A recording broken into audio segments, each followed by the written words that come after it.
TGT का syllabus, जैसा आप जानते हैं कि किसी भी विषय की तैयारी के लिए पहले उसका सिलेबस की जानकारी होना बहुत आवश्यक है।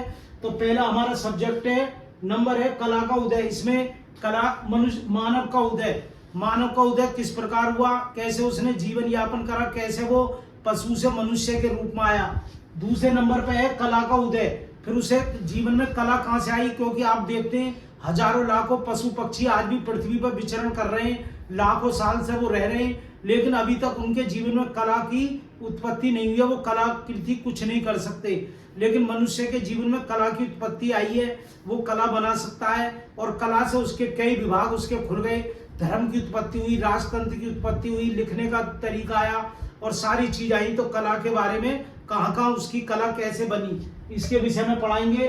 तीसरा टॉपिक है हमारा कला क्या है। देखो कला क्या है, सबके सोचने का अलग अलग नजरिया है।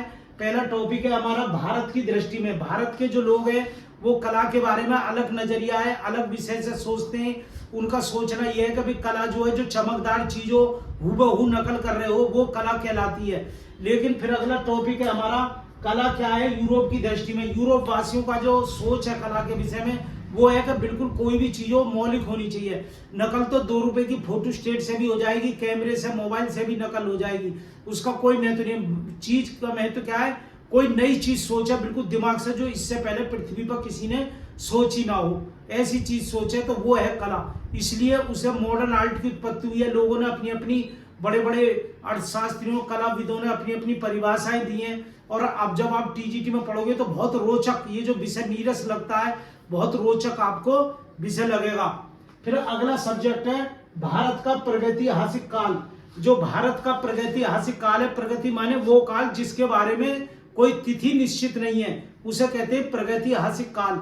तो भारत का जो प्रगतिहासिक काल है, जब मनुष्य पशु के रूप में जीवन यापन कर रहा था और धीरे धीरे मनुष्य के रूप में आया, तो उसे कहते हैं प्रगतिहासिक काल। अध्ययन की दृष्टि से हम प्रगतिहासिक काल को 3 भागों में बांट रहे हैं। पहला है पूर्व पाषाण काल। पाषाण किसे कहते हैं, पत्थर को कहते हैं। पाषाण काल, पाषाण माने पत्थर। मनुष्य ने का जो पहला औजार है, पहला आविष्कार है, वो है पत्थर। जब पहली बार मनुष्य ने अपने जीवन में पहली बार पत्थर उठाकर किसी दूसरे पशु पर फेंक कर मारा, तो वो मनुष्य के पहले दिन की उत्पत्ति थी। आज भी कोई भी पशु लाखों वर्ष से रह रहे, कोई पशु ऐसा नहीं है कि जब लड़ाई हो जाए तो किसी पर डंडे या ईंट फेंक कर मार रहा हो। ये मनुष्य का पहला औजार था, पत्थर, पूरा पाषाण काल। फिर उसने तरक्की करी और तरक्की करके उसे अध्ययन की दृष्टि से उसका काल रख दिया गया मध्य पाषाण काल, नाम दे दिया गया मध्य पाषाण। कुछ थोड़ी तरक्की कर ली और मध्य पाषाण काल के बाद में फिर उसने तरक्की करी नव पाषाण काल, बिल्कुल और ज्यादा तरक्की कर ली। अब उसने चाक का प्रयोग करना शुरू कर दिया। जंगलों में गुफाओं से निकल कर वो झोपड़ी बना के रहने लगा, झोपड़ी में परिवार बना के रहने लगा, कृषि करने लगा, पहिए का आविष्कार कर लिया, आग का प्रयोग करने लगा, आग को जलाना और बुझाना सीख गया और आग मांस को भून कर खाने लगा।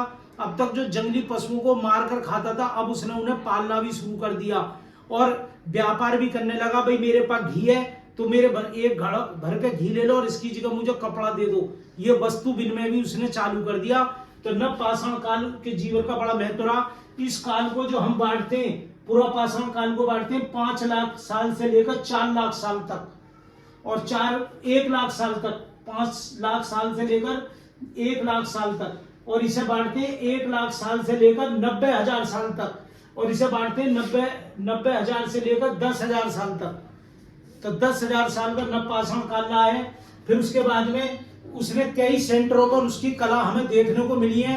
वो है मिर्जापुर उत्तर प्रदेश में गुफाएं मिली हैं पूरा पाषाण काल के उस समय की, जिस समय पूरा पाषाण काल चल रहा था उस समय की गुफाएं मिली है। सबसे पहले मिर्जापुर उत्तर प्रदेश में, फिर मिली है भीमबेटका एमपी मध्य प्रदेश में, उस समय की भी 2-2 लाख साल पुरानी गुफाएं मिली हैं, जिसमें उसके सारे चित्र वगैरह मिले। उन्हें चित्र दीवारों पर बनाए शुरू में, जब मनुष्य शुरू में मनुष्य के टाइम के, वो बड़ा महत्व रखते हैं।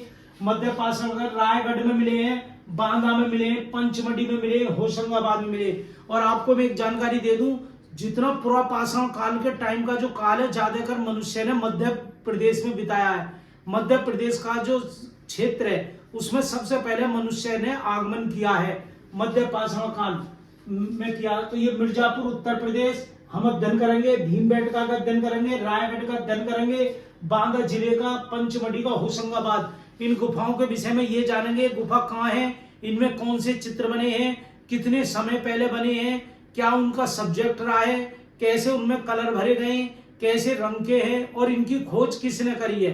ये सारी चीजें हम यहाँ अध्ययन करेंगे। फिर उसके बाद हमारा अगला टॉपिक आता है, जब हम गुफाओं में निकल करके बाहर आ गए, नवपाषाण काल में आ गए, हमने झोपड़ी बनानी शुरू कर दी, नगर गांव बसाने शुरू कर दिए, हम गांवों से आ गए अब नगर की ओर, तो हमने ईंटों के नगर बनाने शुरू कर दिए, छोटी छोटी ईंट जिसे ककौरी या लाहौरी ईंट कहते हैं, उससे हमने महल अपने नगर बनाने शुरू कर दिए। उस काल को नाम को रखा गया सिंधु घाटी सभ्यता। तो सिंधु घाटी जो सभ्यता है अब वर्तमान में पाकिस्तान में चली गई है, उसे सिंधु घाटी सभ्यता कहते हैं। तो सिंधु घाटी सभ्यता, ये ना सोचे कि एक ही जगह सिंधु घाटी सभ्यता है, सिंधु नदी के किनारे किनारे जो जो नगर बसे वो उस समय के सिंधु घाटी सभ्यता कहलाती है।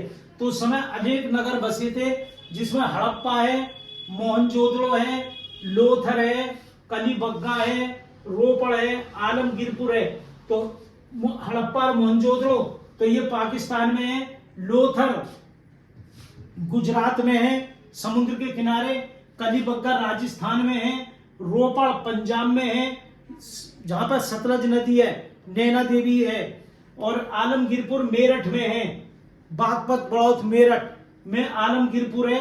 यहाँ पर सिंधु घाटी सभ्यता 5000 साल पहले के सारे अवशेष प्राप्त हुए हैं। 5000 साल पहले का मतलब होगा ईसा मसीह को 2000 साल हो चुके हैं, और उनसे 3000 और साल पहले, तो ईसा पूर्व, मैंने कल भी बताया था, ईसा पूर्व ईसा मसीह को 2000 साल, 2024 चल रही है, 2024 ईसा मसीह को हो गए, तब से हमने डेट बना दी है पक्की, और सारी दुनिया उसी डेट को लेकर चल रही है ईसा मसीह की जन्मदिन से। और इससे पहले का जो दिन होता है 100 साल पहले तो 100 ईसा पूर्व, 500 साल पहले 500 ईसा पूर्व, 1000 साल पहले 1000 ईसा पूर्व, ये काल बना दिए। तो ईसा मसीह से 3000 साल पहले ये सिंधु घाटी सभ्यता चल रही थी। तो 3000 साल तो ईसा मसीह से पहले हो गए, 2000 ईसा मसीह को अब हो गए, तो कितना हो गया 5000 साल हो गए। आज से गिनती गिनो तो 5000 साल पहले, और ईसा मसीह से गिनती गिनो तो 3000 साल पहले के नगर खुदाई में मिले। अब इनकी हमें क्या अध्ययन करना है, इनका अध्ययन करना है कि ये कहां पर मिले हैं, कैसी इनकी सभ्यता मिली है, क्या वस्तु मिली है, कैसा इनका जीवन यापन था, इन शहरों में सड़क कैसी है, भवन कैसे हैं, पानी की व्यवस्था कैसी है, राजा किस प्रकार का होता था, भंडार किस प्रकार के होते थे, भोजन कैसा होता था, वस्त्र कैसे होते थे, आभूषण कैसे होते थे, ये सारी चीजों का हम अध्ययन करेंगे। और साथ के साथ हम इसमें यह अध्ययन करेंगे कि ये सारे शहर आज से 5000 साल पहले कैसे विलुप्त हो गए, कहां चले गए, कैसे समाप्त हो गए। मैं आपको बता दूं, इसी समय का एक शहर हमारा क्या है, बनारस भी है। लेकिन बनारस एक ऐसा शहर है जब से चालू हुआ है आज तक विलुप्त नहीं हुआ, नहीं तो हर शहर 2-3 हजार साल बाद विलुप्त हो जाता है। एक बनारस ऐसा शहर है जो आज तक भी विलुप्त नहीं हुआ है, वैसा का वैसा ही है जैसे चलता चला आ रहा है, पीढ़ी दर पीढ़ी, पीढ़ी दर पीढ़ी लोग रहते चले आ रहे हैं। तो ये शहरों का हम इसमें ये अध्ययन करेंगे। फिर आगे हमारा आ रहा है अंधा युग। सिंधु घाटी सभ्यता के बाद में फिर एक ऐसा युग आया 1000-1500 साल का, जिसका कोई इतिहास भारत में नहीं है, ना लिखित में कोई इतिहास है, ना कोई भवन है, ना कोई महल है, ना कोई अवशेष है। तो उसका हमने नाम रख दिया है अंधा युग। इस युग की सबसे बड़ी विशेषता क्या रही, इसमें पूजा पाठ ज्यादा होने लगी, धर्म कर्म के काम ज्यादा होने लगे, इतने पूजा पाठ कर्म कांड होने लगे कि जब किसी बच्चे का जन्म हो तो 100 ऋषि बैठ करके वो कर रहे हैं, हवन कर रहे हैं, कोई मर जाए तो 1000 आदमी हवन कर रहे हैं, और उसको पूरी साल का भोजन ब्राह्मणों को दान दिया जा रहा है। तो ऐसी प्रवृत्ति चल गई, और जगह जगह आश्रम बन गए, उनमें लोग जाकर के पढ़ने लगे। उन आश्रमों में भारत मुनि का आश्रम, वशिष्ठ का आश्रम, गोयल का आश्रम, ऐसे आश्रम बन गए। यहाँ पर जातिवाद बहुत ज्यादा फैल गया। यहाँ पर प्यारे छात्रों, यदि आप पूरी वीडियो देखना चाहते हैं तो हमारे बैच कोर्स लोटस बैच से जुड़िए, जिसमें आपको ऑनलाइन क्लासें मिलेंगी, नोट्स मिलेंगे, रिकॉर्डिंग क्लासें मिलेंगी, साल में 2 कैंप होंगे, 10 महीने की पूरी क्लासें मिलेंगी, वैकेंसी अपडेट रहेगा, और टेस्ट सीरीज आपको मात्र 8000 रुपये में मिलेगी, जिसे आप 3 किस्तों में भी जमा कर सकते हैं।